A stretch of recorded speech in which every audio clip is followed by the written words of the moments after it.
Grow അവരുടെ Q2 result publish ചെയ്തിട്ടുണ്ട്. സെപ്റ്റംബറിൽ ഉണ്ടായ ക്വാർട്ടർ റിസൾട്ട് ആണ് പബ്ലിഷ് ചെയ്തിരിക്കുന്നത്. എമൗണ്ട് റെപ്രസെന്റ് ചെയ്തിരിക്കുന്നത് മില്യണിലാണ്. ഇപ്പം ഞാനിവിടെ പ്രസന്റ് ചെയ്യുന്ന കോടിയിലാണ്. കമ്പനിയുടെ ഈ ക്വാർട്ടറിലെ റവന്യൂ ഫ്രം ഓപ്പറേഷൻ നോക്കുവാണെങ്കിൽ 1018 കോടിയാണ്. അതിന് തൊട്ട് മുമ്പുള്ള ക്വാർട്ടറിലോ 904 കോടിയാണ്. നമ്മൾ ക്വാർട്ടർ ടു ക്വാർട്ടർ കമ്പയർ ചെയ്ത് നോക്കുമ്പോഴത്തേനും ഒരു 13% റവന്യൂ ഫ്രം ഓപ്പറേഷൻ കൂടിയതായിട്ട് കാണാം. കഴിഞ്ഞ വർഷം സെപ്റ്റംബറിൽ ഉണ്ടായ ക്വാർട്ടറിലെ റവന്യൂ ഫ്രം ഓപ്പറേഷൻ എത്രയാണ്? 1125 കോടിയാണ്. നമ്മൾ ഇയർ ടു ഇയർ കമ്പയർ ചെയ്ത് നോക്കുമ്പോഴത്തേനും ഒരു 9% റവന്യൂ ഫ്രം ഓപ്പറേഷൻ കുറഞ്ഞതായിട്ട് കാണാം. അതുപോലെ കമ്പനിയുടെ ടോട്ടൽ ഇൻകം നോക്കുവാണെങ്കിൽ ഈ ക്വാർട്ടറിൽ 1070 കോടിയാണ് വരുന്നത്. അതിന് തൊട്ട് മുമ്പുള്ള ക്വാർട്ടറിലോ 948 കോടിയാണ്. നമ്മൾ ക്വാർട്ടർ ടു ക്വാർട്ടർ കമ്പയർ ചെയ്ത് നോക്കുമ്പോഴത്തേനും ഒരു 13% ടോട്ടൽ ഇൻകം കൂടിയതായിട്ട് കാണാം. അതുപോലെ കഴിഞ്ഞ വർഷത്തെ സെപ്റ്റംബറിൽ ഉണ്ടായ ക്വാർട്ടറിലെ ടോട്ടൽ ഇൻകം എന്ന് പറയുന്നത് 1160 കോടിയാണ്. നമ്മൾ ഇയർ ടു ഇയർ കമ്പയർ ചെയ്ത് നോക്കുമ്പോഴത്തേനും ഒരു 8% ടോട്ടൽ ഇൻകം കുറഞ്ഞതായിട്ട് കാണാം.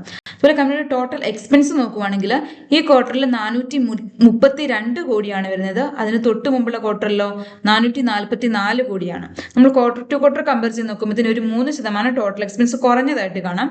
കഴിഞ്ഞ വർഷത്തെ ടോട്ടൽ എക്സ്പെൻസ് എത്രയായിരുന്നു? 589 കോടിയാണ്. നമ്മൾ ഇയർ ടു ഇയർ കമ്പയർ ചെയ്ത് നോക്കുമ്പോഴത്തേനും ഒരു 27% ടോട്ടൽ എക്സ്പെൻസ് കുറഞ്ഞതായിട്ട് കാണാം. അതുപോലെ കമ്പനിയുടെ profit for the period, net profit നോക്കുവാണെങ്കിൽ ഈ ക്വാർട്ടറിൽ 471 കോടിയാണ് വരുന്നത്. അതിന് തൊട്ട് മുമ്പുള്ള ക്വാർട്ടറിലോ 378 കോടിയാണ്. നമ്മൾ ക്വാർട്ടർ ടു ക്വാർട്ടർ കമ്പയർ ചെയ്ത് നോക്കുമ്പോഴത്തേനും ഒരു 25% നെറ്റ് പ്രോഫിറ്റ് കൂടിയതായിട്ട് കാണാം. കഴിഞ്ഞ വർഷത്തെ നെറ്റ് പ്രോഫിറ്റ് എത്രയായിരുന്നു?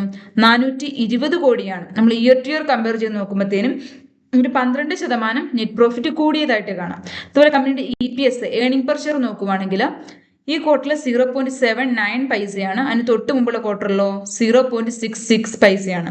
നമ്മൾ ക്വാർട്ടർ ടു ക്വാർട്ടർ കമ്പയർ ചെയ്ത് നോക്കുമ്പോഴത്തേനും ഒരു 20% EPS, ഏർണിംഗ് പെർ ഷെയർ കൂടിയതായിട്ട് കാണാം. കഴിഞ്ഞ വർഷം സെപ്റ്റംബറിൽ ഉണ്ടായ ക്വാർട്ടറിലെ EPS, ഏർണിംഗ് പെർ ഷെയർ എത്രയാണ്? 0.78 പൈസയാണ്. നമ്മൾ ഇയർ ടു ഇയർ കമ്പയർ ചെയ്ത് നോക്കുമ്പോഴത്തേനും ഒരു 1% കൂടിയതായിട്ട് നമുക്ക് കാണാൻ സാധിക്കുന്നുണ്ട് ഏർണിംഗ് പെർ ഷെയർ. അതുപോലെ നമ്മൾ ഈ ഇൻകം സ്റ്റേറ്റ്മെന്റ് ഒന്ന് സമ്മറൈസ് ചെയ്ത് നോക്കുവാണെങ്കിൽ revenue from operation quarter to quarter നമുക്ക് നല്ല രീതിയിൽ ഒരു ഗ്രോത്ത് കാണാൻ സാധിക്കുന്നുണ്ട്. ഇയർ ടു ഇയർ ഒരു 9% കുറഞ്ഞതായിട്ട് കാണാം.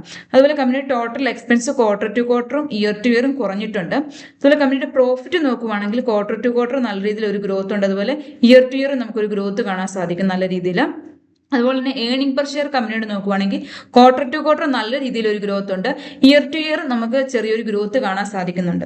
അപ്പം കമ്പനി ഓവറോൾ എന്ന് പറയുവാണെങ്കിൽ revenue from operation year two year കുറവാണെങ്കിലും വേറെ എല്ലാ പാരാമീറ്റേഴ്സും നോക്കുമ്പോൾ കമ്പനിക്ക് ഇയർ ടു ഇയറും ക്വാർട്ടർ ടു ക്വാർട്ടറും നല്ല രീതിയിൽ ഒരു ഗ്രോത്ത് നമുക്ക് കാണാൻ സാധിക്കും.